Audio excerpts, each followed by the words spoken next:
Morning students. आज मैं इस वीडियो में एक कविता की व्याख्या प्रस्तुत करने जा रहा हूँ।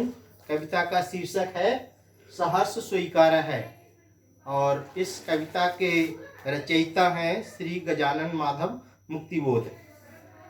इस कविता की व्याख्या को समझने से पहले हमें ये समझना जरूरी है कि ये कविता जो है कवि ने किसी को संबोधन करके लिखी है और संबोधन वह किसको करके लिखी है ये रहस्यमय है। लगता है कि कविता कवि ने अपनी किसी प्रियजन को, जैसे माता या बहन को, या फिर प्रिया को, या फिर आराध्य देव ईश्वर को संबोधन करके लिखी है। मैं इसकी व्याख्या में प्रिया का संबोधन मानता हूँ और उसी को संबोधन मान करके आपके सामने इसकी व्याख्या प्रस्तुत कर रहा हूँ। कवि ने लिखा है, जिंदगी में जो कुछ है जो भी है सहर्ष स्वीकारा है। जिंदगी में जो कुछ है जो भी है सहर्ष स्वीकारा है। कवि कहता है कि उसकी जिंदगी में जो कुछ है, यानी कवि की जिंदगी में जो कुछ है, जो कुछ का मतलब है सुख है, दुख है, सफलता है या असफलता है, कुछ खट्टी मीठी उसके अनुभव हैं, खट्टे मीठे अनुभव हैं, इन सबको उसने सहर्ष स्वीकारा है। सहर्ष स्वीकारा है का मतलब है उसने खुशी खुशी से उनको स्वीकार कर लिया है। जिंदगी में जो कुछ है जो भी है सहर्ष स्वीकारा है। कवि कहता है कि उसकी जिंदगी में जो भी सुख दुख है, सफलताएं असफलताएं हैं, अच्छाइयां या बुराइयां हैं, जो कुछ भी हैं, उन सबको उसने बड़ी खुशी के साथ में स्वीकार कर लिया है। इसलिए कि जो कुछ भी मेरा है वह तुम्हें प्यारा है। अब दूसरी लाइन में आया तुम्हें। यहीं पर वो रहस्य है कि तुम्हें किसके लिए कहा गया है।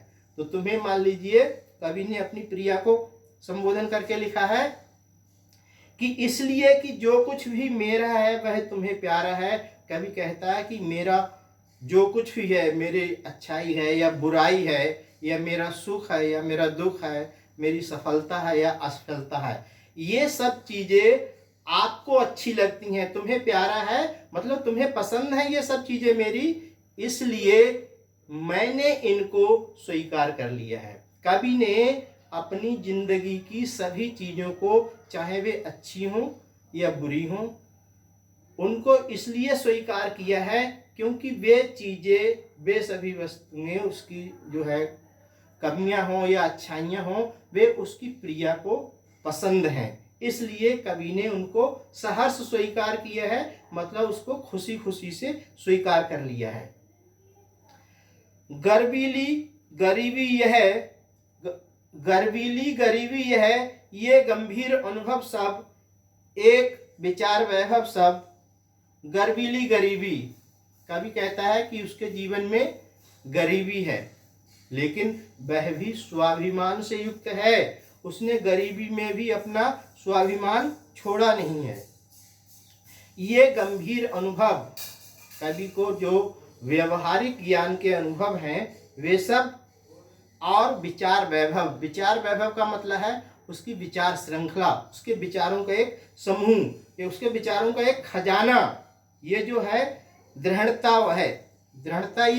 दृढ़ता का मतलब है उसके व्यक्तित्व की जो मजबूती है, जिसको वह जो वो सोच लेता है वो करता है, ऐसे उसके व्यक्तित्व की दृढ़ता, भीतर की सरता यह है, और उसके अंदर जो विचारों की एक नदी जो प्रवाहित है, ये सब अभिनव है। अभिनव का मतलब नए हैं। अभिनव सब मौलिक हैं। मौलिक माने ये उसकी ही अपनी उपज है, उसकी ही अपनी कहना चाहिए, वो उसके ही अपनी है, उसने कहीं से उनको लिया नहीं है, किसी से उनको सीखा नहीं है। एक बार फिर से देखेंगे, गर्वीली गरीबी है ये गंभीर अनुभव, यह विचार वैभव सब, दृढ़ता ये, भीतर की सहिता ये, अभिनव सब मौलिक है, मौलिक है। यहाँ तक गर्वीली गरीबी है, कवि कहता है कि वह उसके पास गरीबी है लेकिन स्वाभिमान से युक्त है, उसके पास व्यवहारिक ज्ञान है, उसके पास एक विचारों का एक खजाना है, उसके व्यक्तित्व में दृढ़ता है, मजबूती है, और उसके मन में विचारों की एक सरिता बहती है। ये सब उसकी अपनी है, उसने किसी से लिया नहीं है, सीखा नहीं है। इसलिए कि पल पल में जो कुछ भी जागृत है, अपलक है, संवेदन तुम्हारा है। वो कहता है ये इसलिए है ऐसी क्योंकि जो उसके जीवन में निरंतर जो कुछ भी हो रहा है, जो कुछ भी घटित हो रहा है, जो कुछ भी है, संवेदन तुम्हारा है, वह तुम्हारी सहानुभूति है। अर्थात वह कहता है कि मेरे जीवन में जो कुछ भी घटित होता है वह मेरी प्रिया की ही सहानुभूति के कारण होता है। अगला स्टैंजा है, जाने क्या रिश्ता है, जाने क्या नाता है, जितना भी उड़ेलता हूं भर भर फिर आता है। कवि कहता है कि उसकी समझ में नहीं आता कि उसके संबोधन के साथ, संबोध के साथ, या उसकी प्रिया के साथ, मान लीजिए उसके संबोध के साथ उसका क्या रिश्ता है। जाने क्या रिश्ता है, जाने क्या नाता है। कहता है कि मेरी समझ में नहीं आता कि आपसे मेरा क्या रिश्ता है, क्या नाता है। रिश्ता का मतलब खून का रिश्ता और नाता का मतलब संबंध है। तो जाने क्या रिश्ता है, जाने क्या नाता है। कवि कहता है कि मेरी समझ में नहीं आता कि आपके साथ में मेरा कौन सा रिश्ता या नाता है, और जितना भी उड़ेलता हूँ भर भर फिर आता है।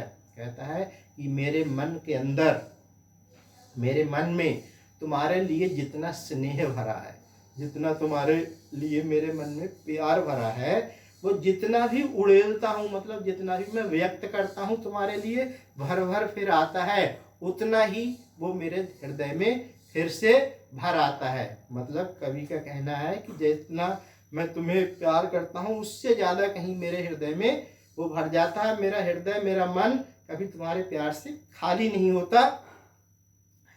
और दिल में क्या झरना है, मीठे पानी का सोता है। कहता है कि मेरे दिल में वो प्यार का झरना बहता रहता है, जो मुझे एक तृप्ति प्रदान करता है, जो मुझे एक संतुष्टि प्रदान करता है। भीतर वह ऊपर तुम, भीतर वह, भीतर मन के अंदर वह आया है उस प्रेम के लिए। भीतर वह, मेरे मन के अंदर तुम्हारे लिए प्रेम है, और ऊपर तुम, और सामने प्रत्यक्ष में तुम मेरे सामने हो। कहने का है आंतरिक और बाह्य रूप से कवि जो है अपने संबोध से, अपने प्रिया से परिवेष्टित है, घिरा हुआ है। भीतर वह ऊपर तुम, मुस्काता चांद ज्यों धरती पर रात भर। भीतर वह ऊपर तुम, मुस्काता चांद ज्यों धरती पर रात भर, मुझ पर त्यों तुम्हारा ही खिलता वह चेहरा है। कवि कहता है कि जिस प्रकार से चांदनी रात में, जिस प्रकार से चांदनी रात में चांद अपने प्रकाश से पूरी पृथ्वी को प्रसन्नता देता रहता है, पूरी पृथ्वी के लोगों को प्रसन्नता देता रहता है, उसी प्रकार से तुम्हारा ये सुंदर चेहरा, तुम्हारा ये सुंदर मुखमंडल मुझे जो है प्रसन्नता प्रदान करता रहता है। फिर से देखिए, मुस्काता चांद ज्यों धरती पर रात भर, मुझ पर त्यों तुम्हारा ही खिलता वह चेहरा है। जिस प्रकार से चांदनी रात में चांद अपने प्रकाश से पूरी पृथ्वी को प्रकाशित करता है और वहाँ के लोगों को आनंदित करता है, उसी प्रकार से तुम्हारा ये चेहरा, तुम्हारा ये मुख मुझे प्रसन्नता प्रदान करता रहता है। कहने का तात्पर्य है कि कवि जो है वो आंतरिक और बाह्य रूप से अपनी प्रिया से जो है कहना चाहिए प्रभावित है। Thank you. आज के लिए इतना ही, आगे अगली वीडियो में हम मिलेंगे।